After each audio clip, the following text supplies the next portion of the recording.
안녕하세요. 콩나물쌤입니다. 이번 영상에서는요, 200% 효과적으로 학부모 상담하는 법이라는 내용으로 말씀 나눠드리도록 하겠습니다. 이제 새 학기를 시작했는데요. 아이를 키우는 두 주체, 바로 부모님과 선생님이 되겠죠. 부모님과 선생님이 함께 같은 방향으로 바라보고 소통이 될 때 우리 아이 더 올바른 방법으로 키울 수 있는데요. 그래서 학부모 상담은 매우 중요하다고 하겠습니다. 그런데 학부모 상담을 하다 보면 부모님이 깜짝 놀라시는 경우가 자주 있습니다. 뭐냐 하면 집에서 봐오던 아이의 모습과 학교에서 선생님이 말씀하시는 모습이 전혀 다르기 때문이죠. 예를 들어서 아이가 발표를 잘 안 하고 친구들 사이에서도 좀 조용조용하다, 말이 별로 없다라고 하면 부모님이 깜짝 놀라시는 경우가 있는데요. 우리 아이 집에서는 정말 쉴 새 없이 말하고 떠들어요 라고 이야기를 하세요. 사실 저희 딸아이도 거의 유사한 경우인데요. 이렇게 부모님께서는 자기 자식의 그 집에서의 모습을 보고 밖에서도 그럴 거라고 추측을 하시겠지만 전혀 그렇지 않습니다. 사람은 여러 가지 가면을 쓰고 살거든요. 이 집에서 내가 자식으로서 자기 본 모습에 가장 가까운 모습을 보여주는 경우가 있고요. 또 학교라는 사회에 나오면 또 그 분위기에 맞춰서 행동이 달라집니다. 그런데 사실 이 어느 하나가 진짜 모습이라고 할 수는 없고요. 그냥 각 상황에서 내 주어진 역할에서 가장 적절하다고 생각하는 것을 아이가 선택해서 행동을 하게 됩니다. 마치 어머니께서 남편 옆에서는 부인, 아이 옆에서는 엄마이고요. 친정엄마 밑에서는 딸이 되고 시어머니 밑에서는 며느리가 되죠. 또 혼자 있을 때는 자기 자신이 되듯이 각 상황에 따라 행동이 달라지는 것은 굉장히 자연스러운 일입니다. 그래서 부모님이 집에서 보는 모습만으로 아이를 바라보는 것은요, 반쪽도 안 되거든요. 그래서 학부모 상담을 통해서 우리 아이의 또 다른 모습 이해하시는 것 중요하다고 하겠습니다. 그런데 학부모 상담을 하다 보면 저도 참 어려움을 겪는데요.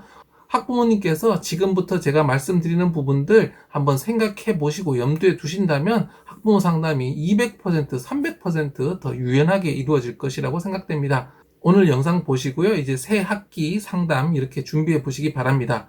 좋아요와 구독하기, SNS 공유까지 해주시면 좋은 영상을 만드는 데 큰 힘이 됩니다.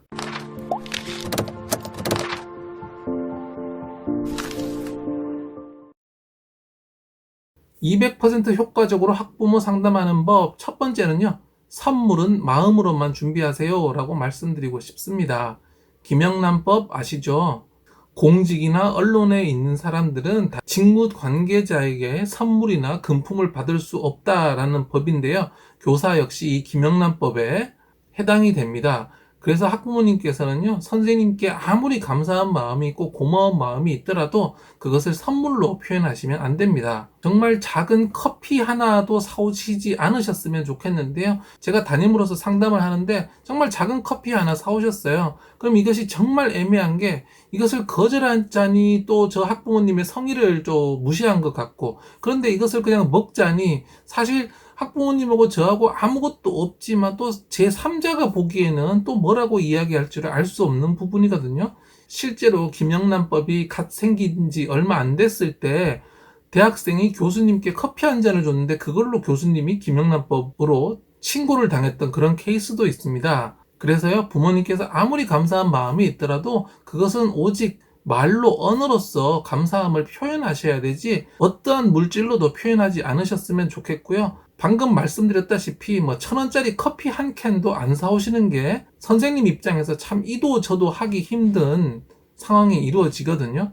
이 커피 한 잔 이거 받기도 그렇고 또 안 받자니 성의를 무시하는 것 같고 참 시작부터 마음이 불편해질 수 있으니까요.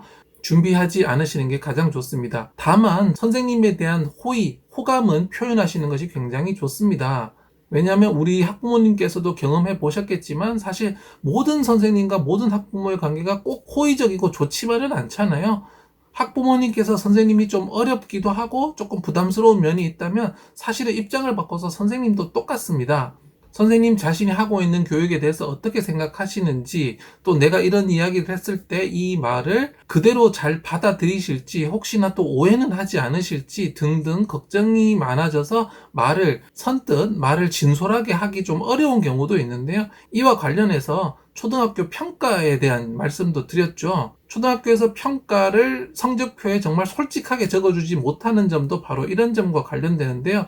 제가 어떤 말을 했을 때 그것이 어떻게 받아들여질지 정확하게 알 수 없기 때문에 되도록이면 안전한 방법을 선택한다라고 생각하실 수 있겠습니다. 제가 이 영상을 올려드린 다음에요, 솔직하게 적어주는 게 좋을 것 같습니다라는 의견 참 많이 받았는데요. 사실 많은 분이 그렇기는 하지만 그럼에도 불구하고 또 솔직하게 적어드리면 소수나마 조금 불편하거나 불쾌해 하시는 분이 있으시기 때문에 그렇게 좀 조심스러울 수밖에 없습니다. 그래서 학부모 상담도 평가와 똑같은데요. 어머니께서 학교에 가셨을 때 선생님께 감사하는 마음, 호의적인 마음, 태도들을 먼저 말로 표현을 하면 선생님께서도 조금 나에 대해서 긍정적이고 호의적이시구나. 내가 어떤 말을 했을 때 곡해하거나 오해하지 않고 좀 이해해 주시려는 태도로 들으시겠구나 라고 생각될 수 있습니다. 그렇게 됐을 때 더 진솔하고 솔직한 이야기를 하실 수 있거든요. 그렇기 때문에 물질적인 선물은 절대 준비하지 마시되 들어가셔서 처음에 선생님께 감사하는 마음, 특히 구체적으로 선생님 요런 거 해주시는 거 우리 아이가 참 좋아해요. 감사해요. 앞으로 1년간 또 잘 부탁드립니다. 이런 말로 시작을 하면 선생님이 좀 조심스러웠던 마음이 열리면서 훨씬 진솔하고 솔직하게 마음을 주고받는 그런 상담을 하실 수 있을 것이라고 생각됩니다.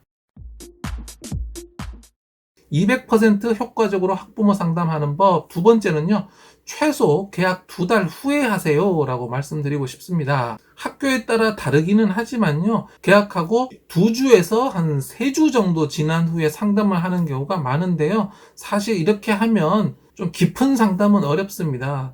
왜냐하면 2, 3주 만에 어떤 아이를 깊이 파악할 수가 없기 때문이죠. 그런 경우에는 겨우 아이 이름하고 얼굴하고 행동적인 것 특징 몇 가지 이제 알까 말까 하는데 상담을 하는 거거든요. 이런 경우에는 선생님께서 아이에 대해서 깊이 있는 관찰, 깊이 있는 통찰을 가지지 못하셔서 그냥 겉으로 드러나는 이야기밖에 하실 수가 없습니다. 만약에 어머니께서 우리 자녀에 대해서 특별히 걱정되는 점이 있어서 선생님께 알려드려야 되겠다라고 한다면 되도록 빠른 시기에 하면 좋겠죠? 아니면 편지라든지 학생 실태 조사를 좀 꼼꼼히 적어서 보내주시면 이 아이가 이러이러한 문제가 있구나, 내가 이런 점에서 도와줘야 되겠구나 라고 할 텐데요. 그런 경우가 아니라 대부분의 평범한 80% 아이들은 서로 모두 다 다르기는 하지만 그런 지점들은 작고 큰 차이는 보이지 않기 때문에 선생님 입장에서도 딱히 해줄 말이 없곤 합니다. 아이가 문제 행동을 하거나 좀 부족한 면을 보이는 것들도요, 시간이 좀 지나야 보이거든요. 아이들 같은 경우에도 3월 한 달은, 특히 초반 2주 정도는요, 바짝 긴장을 해 있어요. 새 선생님께 잘 보이고 싶기도 하고, 친구들 눈치도 보느라고 평소 학교 생활에서 보이는 모습을 잘 보이지 않고 억눌러 두고 있거든요. 근데 이것이 3주차, 4주차, 그리고 한 달, 2달이 되면서 점점점 자기의 모습이 나오기 시작을 하는 겁니다. 편안해지니까 더 이상 그런 경계심, 조심하는 것 없이 모습을 나타내곤 하는 거죠. 그런데 3월 둘째 주, 셋째 주에 상담을 한다라고 하면 그런 모습을 선생님이 충분히 관찰하기 전입니다. 그렇기 때문에 어머니께서는 최소한 5월 넘어간 다음에 상담을 하시는 게 좋은데요. 특히 3월 초에는 선생님들이 굉장히 바쁩니다. 3월 초에 신학기, 신학년 새로운 친구들을 만나서 준비할 것도 많고 아직 파악하지 못한 친구들의 다양한 모습들을 아우르면서 반으로 만들어가는데 정신이 없거든요. 근데 그 시기에 또 상담까지 잡히면서 선생님 입장에서는 더 관찰할 시간도 적고 바빠서 충분히 집중하기 어려운 면이 있습니다. 지금은 코로나로 인해서 5월 달에 소체육대회 같은 것들이 많이 없겠지만요. 보통 5월 달에 소체육대회를 할 때까지 좀 많이 바쁘고요. 소체육대회 끝나고 약간 소강 상태로 5월 달을 상담에 가장 좋은 달로 추천드리겠습니다. 그리고 상담은 기본적으로 1년에 한 번 정도만 하셔도 충분할 것 같고요. 왜냐하면 1학기와 2학기 모습이 두드러지게 차이 나는 아이들은 되게 없습니다. 아이들은 살아오던 자신의 모습대로 살기 때문에 큰 변화가 없어서 2번 상담을 한다면 딱히 사실 드릴 말씀이 없는 경우가 많아요. 다음 영상에서 이어서 더 자세히 설명드리겠지만요. 이 아이한테 어떤 문제가 있어서 딱 뭔가 개선해야 된다, 중요한 문제가 있다라고 한다면 그런 것들을 확인하고 좀 가정과 학교에서 노력하면서 어느 정도 변화했을까요? 앞으로 어떻게 해야 할까요? 라고 하면서 2학기에 또 상담을 하는 것은 좋겠지만요. 뭐 특별한 사항 없다, 그냥 평범하다 또는 우등생이다. 그렇다면 뭐 굳이 2번 상담하실 필요까지는 없다라고 말씀드리고 싶습니다. 200% 효과적으로 학부모 상담하는 법. 오늘은요, 첫 번째 영상으로 2가지 말씀드렸습니다. 첫 번째, 선물은 마음으로만 표현하세요 라고 말씀드렸습니다. 김영란법으로 인해서요, 1,000원짜리 커피 하나 사오시는 것도 사실은 저촉되는 일이거든요. 괜히 선생님 마음속에 부담만 생기니까요, 아무리 작은 거라도 물질은 준비하지 마시고요. 반면에 어머니께서 선생님께 호의적이다, 감사해야 한다 라는 마음을 말로써 표현함으로써요, 선생님께서 조금 어떤 말을 하면 어떻게 받아들이실까 걱정하는 마음들을 조금 내려놓게 이렇게 해주시면 선생님께서 더 진솔하고 솔직한 이야기를 해주시고 어머니께서도요, 더 듣지 못했던 그런 이야기 들으실 수 있습니다. 2번째로는요, 상담은 계약 후 최소 2달 후에 하라고 말씀드렸습니다. 3월달, 4월달에 빨리 상담하면요, 선생님께서 아이를 충분히 관찰할 시간이 없어서 아무래도 이야기거리가 조금 부족하거든요. 그래서 한 5월쯤에 한 2달 정도는 관찰을 하고 나면 선생님께서 이 아이가 어떤 아이인지, 어떤 문제점이 있는지, 어떻게 해야 될지라는 약간 기본적인 생각이 잡히실 수 있습니다. 네, 이어지는 다음 영상에서 200% 효과적으로 학부모 상담하는 법 계속 말씀드리도록 하겠습니다. 좋아요와 구독하기 하시고 좋은 정보 계속 받아보시기 바랍니다. 감사합니다.